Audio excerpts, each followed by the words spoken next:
Hello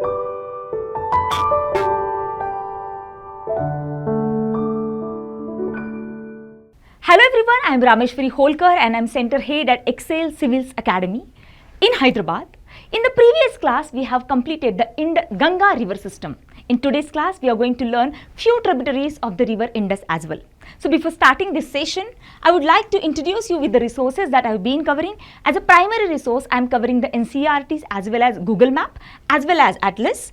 Secondary resources, I am covering the Khullar, which is in-depth analysis of any topic about the physical geography of India, as well as a tertiary resource, I am covering encyclopedia. So I am giving an in-depth analysis of the river system. So please don't forget any fact which I am giving, because in recent time, UPSC is asking quite in-depth questions regarding the India's physical geography. So apart from this, you don't need to go through any of the resources. So we will start with the river Indus.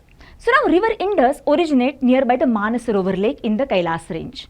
So from that Manasarovar lake, nearby that there is one of the glacier named is a Bokhar-Chu glacier, which is there in the China's Tibetan plateau region. From there, river Indus enter into India on the plain river, which is basically Ladakh region. From the Ladakh region, it entered to the Gilgit-Baltistan region of the Pakistan, and then it again flows through maximum of its basin lies in the region of Pakistan, and before draining out its water, it nearby the city which is located is the Karachi. So it start from the China, flows through the country of India, and then the third country is Pakistan. In the Arabian Sea, it drain out its final water. So the mouth of Indus is there in the Arabian Sea. So from the three country the river passes.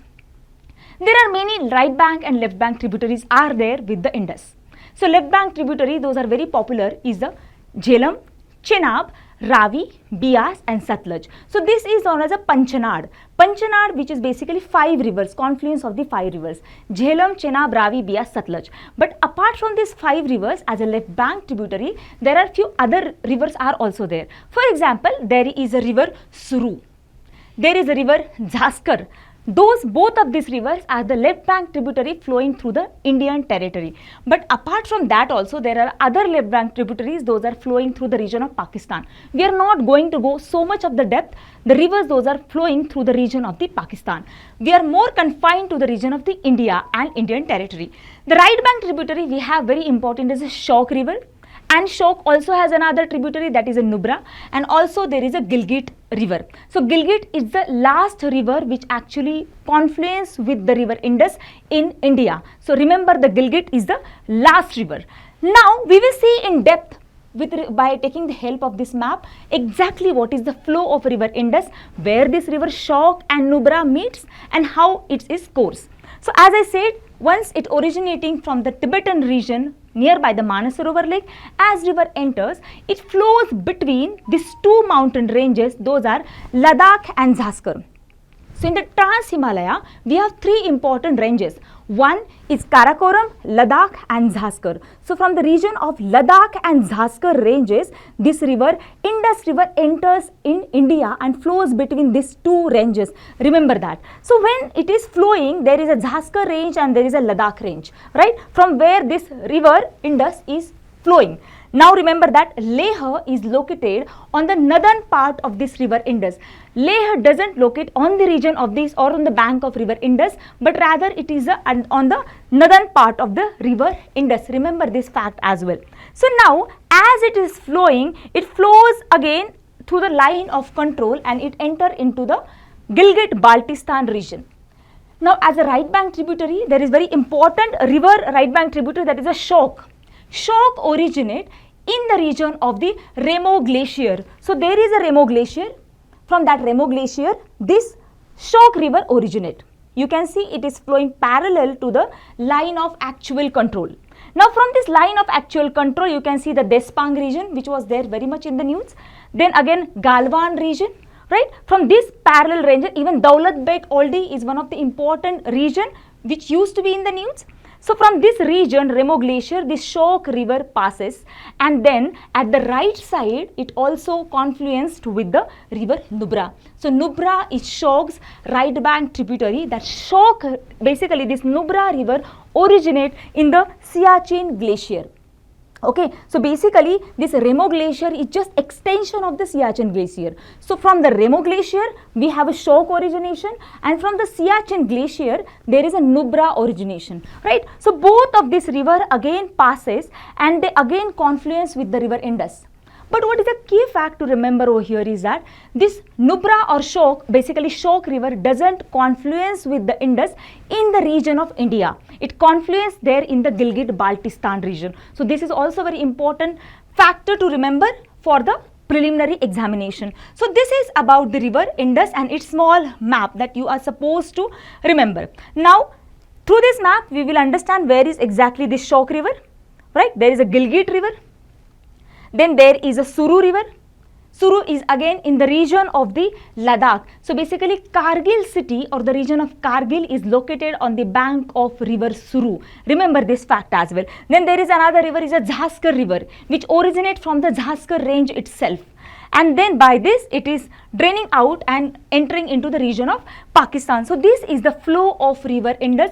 Remember two important right bank tributaries, it's Shok river and its tributary Nubra. At the same time remember about the Gilgit river, which doesn't flow from India as such. Now about the river Indus, remember that it flows between the Ladakh and Zaskar range as I explained. Its left bank tributary as JHELUM, CHENAB, Ravi, Bia, Satluj, as well as there is a Suru and Zaskar. Right bank tributaries as a Shok, Nubra, Kabul is also there, which flows from the region of Afghanistan and then it confluence with the river Indus in the region of Pakistan.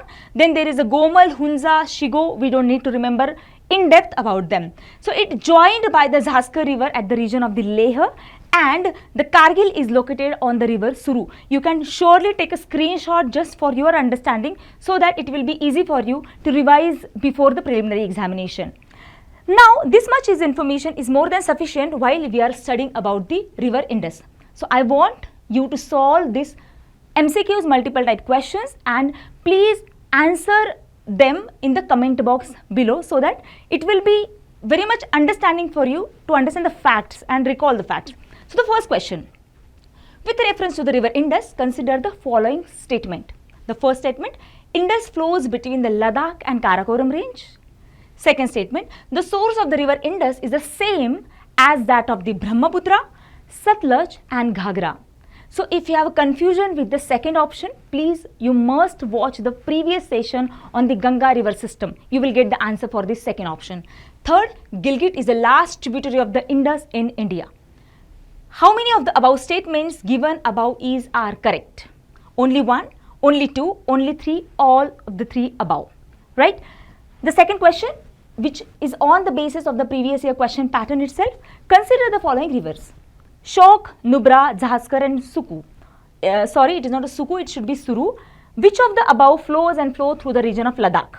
So I want you to solve this question based on the above information. Now we are going to learn about the left bank tributary, first important left bank tributary or a major left bank tributary, that is the river JHELUM. So now JHELUM river originates in the Anantnag district.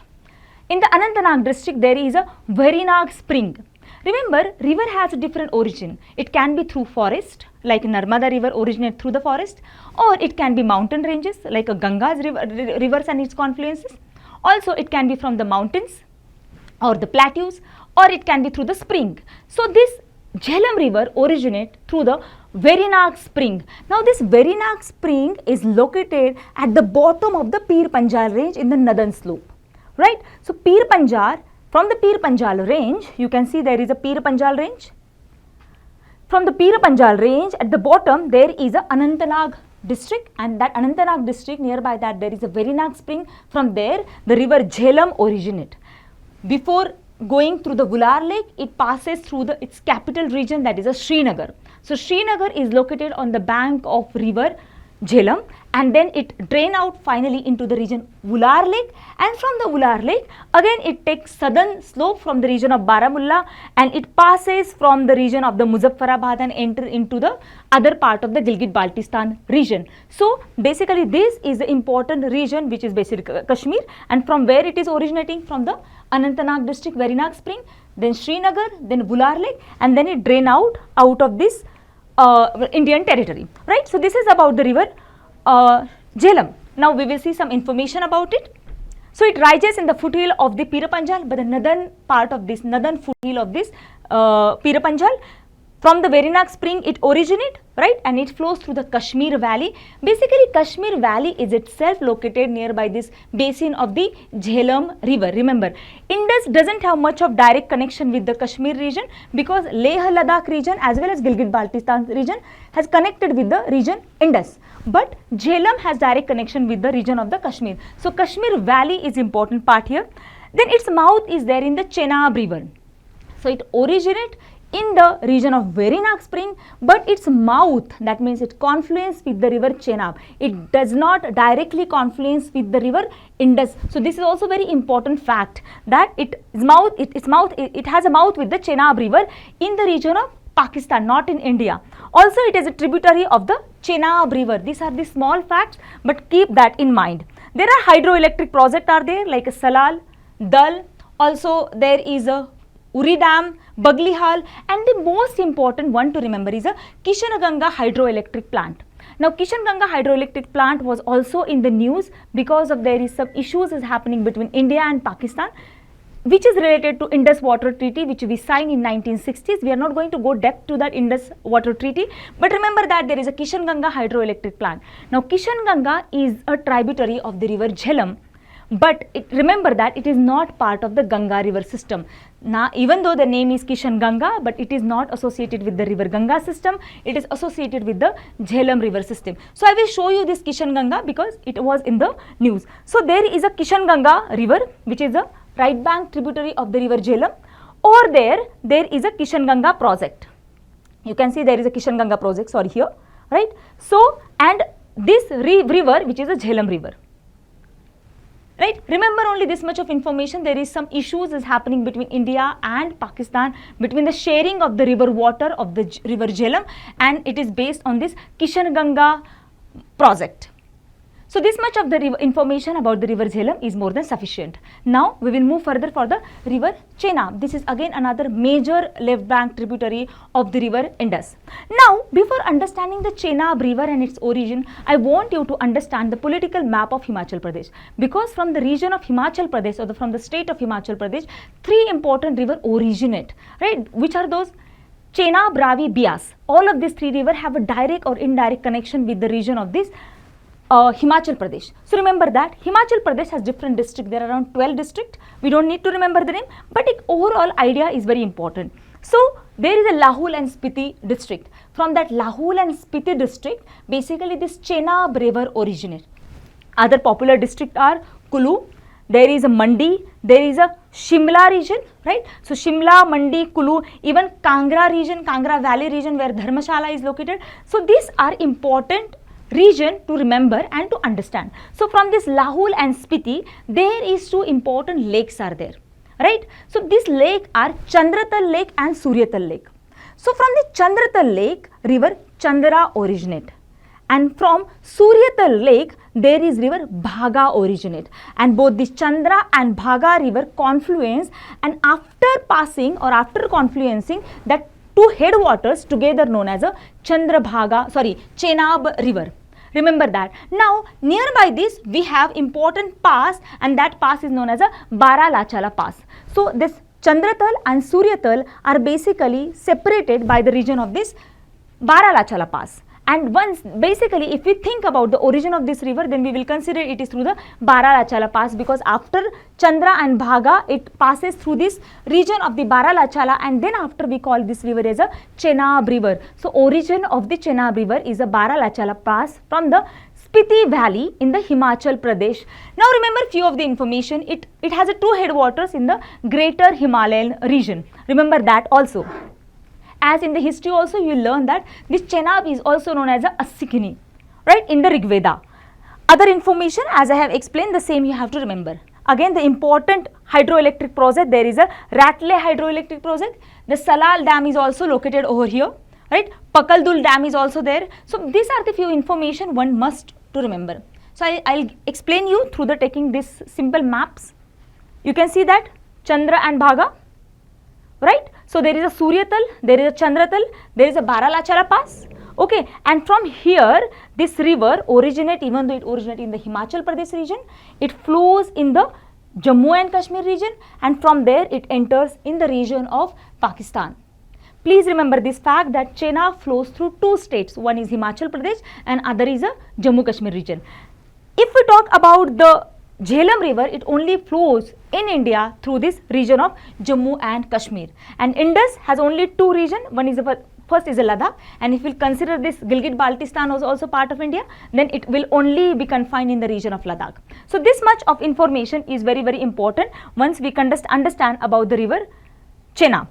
So that much of information is enough to understand about the left bank, major left bank tributaries. We have covered JHELUM and Chenab. In the next class, we will remember or we will learn about the next three important major rivers, their origin, their confluence, their mouth, also important multi-project and also few national park or ecologically important areas as well. Thank you so much.